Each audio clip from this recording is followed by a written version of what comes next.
Well, luckily, most areas in the Portland metro area are classified as low to moderate risk on the new map. While most all of the city of Portland is low risk, some properties in heavily forested and elevated terrain, like around the city's Forest Park, are deemed moderate risk. But with what we've seen in California in urban and suburban areas, it's important to stay prepared and know the risk no matter where you live. Just this week, the Oregon Department of Forestry launched an updated version of its Wildfire Risk Explorer, a tool that encompasses all properties in Oregon and determines their wildfire risk.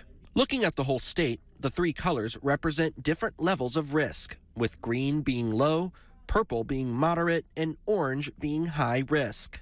To use the map to see your home or business's risk, you can type out the address or click Use My Location, or simply click an area on the map to see its risk. There's also a graph showing the percentage of properties across the state that have a higher hazard value compared to the address you type in.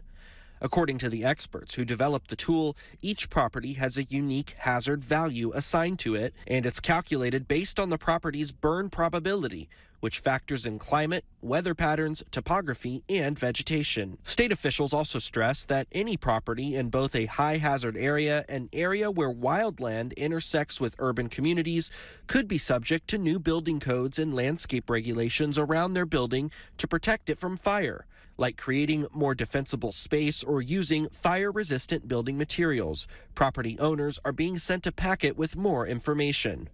Additionally, state law prohibits fire or homeowners insurance companies from using the map when determining whether to cover a certain property or determine rates. Now, according to the tool, a decent majority, or about 70% of properties in Oregon, have a low wildfire risk. You can easily access the website as well. Just go to OregonExplorer.info and click on the Forestry and Agriculture section to access the wildfire risk tool.